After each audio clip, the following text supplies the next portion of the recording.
cherche la stabilité de la vidéo. Voilà, coucou tout le monde, coucou les gonzes, comme je dis. Aujourd'hui, j'ai l'ONE qui est passé parce que j'ai autorisé à ce que l'ONE vienne. Elle m'a expliqué que c'était conseillé, que c'était pas obligatoire. Et moi, je trouve que ça devrait être quelque chose d'obligatoire. Parce que, par exemple, ma mère, au 5e enfant, a complètement déjanté.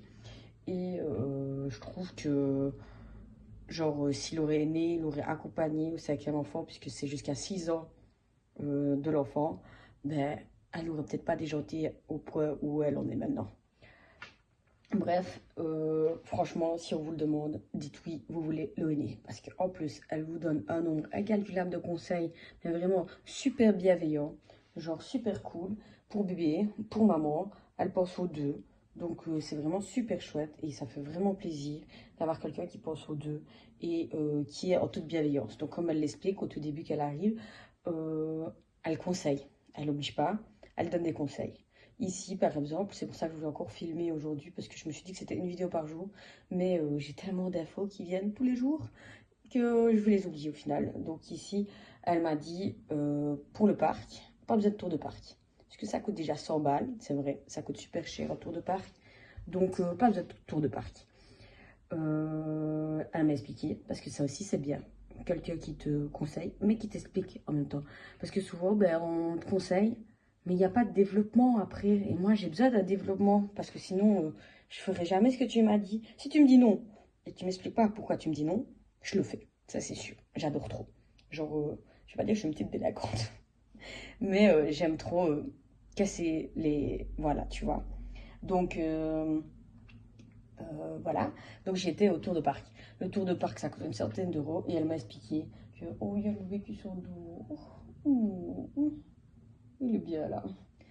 Que ça coûtait, oh, je vais le répéter combien de fois.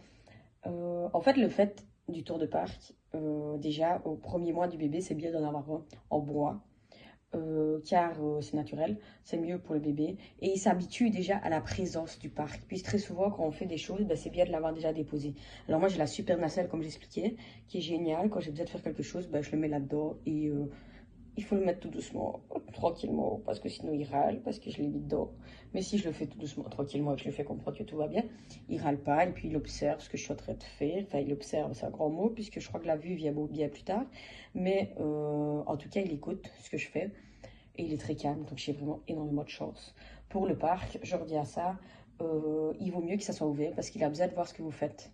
Si vous le fermez, ben, il sera dans un endroit fermé et il ne se sentira pas réellement en sécurité comme on aimerait bien le faire penser. Comme par exemple, ne pas le prendre dans les bras dès qu'il pleure à début des 3 mois, c'est pas vrai. Au début des 3 mois, dès qu'il pleure, il faut le prendre dans les bras. Maintenant, comme je disais, il faut s'écouter, il faut écouter bébé aussi. S'il pleure d'une certaine manière, il ne faut pas direct sauter dessus, dire oh, je reprends. Non, il faut reconnaître ses pleurs aussi. Il y a des pleurs où c'est je veux juste les bras de maman, il y a des pleurs, il faut me changer, il y a des pleurs, j'ai soif, il y a des pleurs. Vraiment, c'est marrant, j'y croyais pas, mais en vrai, réellement, on reconnaît les pleurs de son bébé.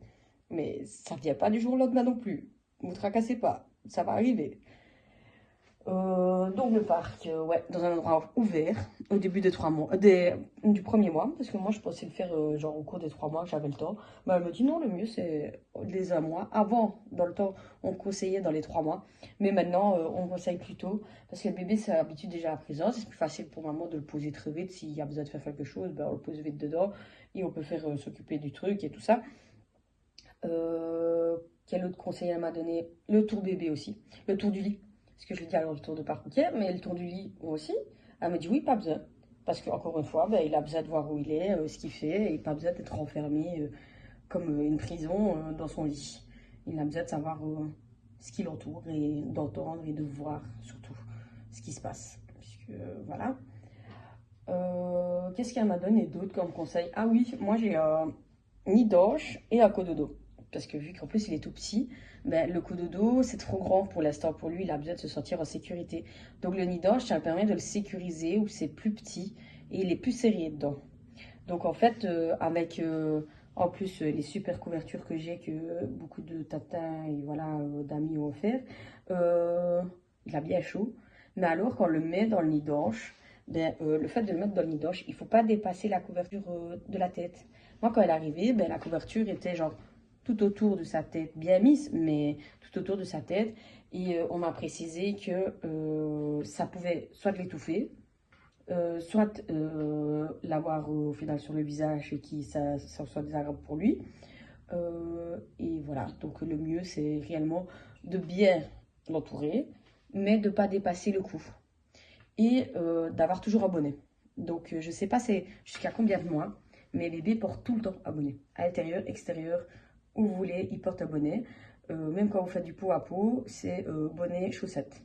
Parce que les extrémités d'un bébé, moi j'avoue, je fais pas comme tout le monde, je mets pas tout le temps son bonnet, parce que j'ai pas envie, je trouve qu'il est très bien comme ça, qu'il n'a pas besoin, bref, je pose comme moi j'ai envie et je fais comme j'ai envie. Mais en tout cas, c'est conseillé de mettre un bonnet et chaussettes parce que les extrémités des bébés, ben, ils ne régulent pas sa température correctement, donc la chaleur et ce qu'il consomme comme énergie part très vite alors, par la tête ou par les pieds. Vu que c'est froid, ben, il a besoin de chauffer et son énergie alors est consommée par là et nani nana, tout un système de régulation que nous, en tant qu'adultes ou de plus grands ou de plus âgés, on a, mais les bébés n'ont pas. Donc même ça, un bébé ne se plaindra jamais d'avoir froid, ne se plaindra jamais d'avoir chaud. C'est à vous de savoir s'il a besoin de plus de couches, de moins de couches. Et si vous avez besoin, ben, j'avais une super image téléchargée qui disait ben, autant de degrés, autant de choses. Maintenant, nous, on a un super pays en Belgique où des fois on est à moins de 10 degrés. Donc, vous mettez plus de couches, alors genre deux couvertures ou des choses comme ça. Vous ne saurez pas mettre un body, plus des chaussettes, plus un bonnet, plus encore un pyjama pilou, plus une couverture. On est au max là des couches. Donc, vous rajoutez encore une couverture si vous êtes par exemple à moins de 10 degrés, quoi. Et tout plein de petits trucs comme ça. Donc, voilà ce qu'elle m'a dit. Qu'est-ce qu'elle aurait pu me dire d'autre qui était super intéressant? Aussi, un truc, genre, pour moi, le aîné, ils sont deux. Quand tu vas les rendre visite, parce que quand elle vient les rendre visite, elle est toute seule, mais c'est souvent des femmes super bienveillantes, comme la sage-femme. Je suis vraiment, elles sont là pour répondre à toutes vos questions. Même les questions les plus débiles. Si vous avez un poil qui pousse, qui n'est pas au bon endroit, vous pouvez lui demander. Elle va y répondre. Maintenant, voilà, de base, elle vient surtout pour le bébé. Elle vient aussi un peu pour maman, parce qu'il faut rassurer maman, mais elle vient surtout pour le bébé. Ouais, aussi, le bébé doit tout le temps faire la selle. Donc moi, ici, par exemple, ça fait un jour, il avait perdu un petit peu du poids, mais il a repris beaucoup, donc ça va, on est rassuré. Mais un bébé fait tout le temps des selles. Donc si il vient à un jour entier ne pas faire de selle, c'est pas normal. Donc à s'inquiéter. Maintenant, pas à s'inquiéter direct du jour au lendemain, comme le mien vient de reprendre du poids. C'est normal de ne pas avoir fait caca pendant un jour, parce qu'il avait besoin de récupérer ce qu'il venait de perdre. Donc voilà, c'est ce qu'elle m'a dit. Quoi d'autre? Ah ouais, aussi, prévoyez la blette de bouteille d'eau. Puisque vous allez consommer de l'eau comme jamais. Vous avez l'impression d'être un chameau qui boit jamais tellement que vous avez soif. Mais en vrai, vous consommez des litres d'eau. Moi, je suis presque à 3 litres par jour. Tellement que j'ai soif. J'ai soif tout le temps. Tout le temps, tout le temps, tout le temps. Genre, j'ai tout le temps la gorge sèche. J'ai tout le temps besoin de boire. Après, je parle beaucoup aussi. Donc l'un dans l'autre, logique. Je vais essayer d'aller jusqu'à 10 minutes. Ça serait cool. Comme ça, je peux couper exactement ma vidéo en deux. Parce qu'on s'est rendu compte dans les toutes premières vidéos qu'il y avait des fois des doublages. Genre, je sais pas comment on dit. Vers le milieu de la vidéo, ben, vous voyez deux fois la même chose que ce que vous avez déjà vu, ceux qui se sont rendus compte. Parce que je m'en suis même pas rendu compte tout de suite. Parce qu'on a coupé les vidéos pour plus de pratique. Pour les réseaux où on se les envoie. Avec celles qui montrent les vidéos. Et au final, il y a eu des fois des doublages où on voit deux fois la même chose. Maintenant, ça reste intéressant et on s'en fout. Vous avez qu'à mettre passer autant de secondes, ceux qui savent que ça se voit, parce que, comme je vous dis, même moi, je m'en suis même pas rendu compte. Maintenant, je peux dire pas plus que ça mes vidéos, parce que ça reste toujours malaisant de se revoir comme ça, ou bien on voit ses petits défauts, on voit des petites choses, et bref, voilà, voilà. J'ai bien dormi, bébé mange encore une fois toutes les 2-3 heures. Ici, il a 11 jours post-mortem. Tout se passe très bien. On commence tout doucement à prendre nos habitudes, à se connaître, parce qu'on continue encore à se connaître. Et ça fait du bien de commencer à savoir vers où on va, ce qu'on doit faire et comment on évolue. Et voir bébé aussi évoluer, parce qu'il n'y a rien à faire. D'un jour à l'autre, bébé est trop intelligent. Genre, il fait des trucs, il était là en mode Oh, comment ça se fait qu'un bébé il fait ça? Et t'es genre épanoui à fond. De base, tu t'en fous. Mais là, t'es trop en mode, oh, c'est trop beau, c'est trop chouette et tout. Il est trop beau. Nani, nana. Bref, voilà.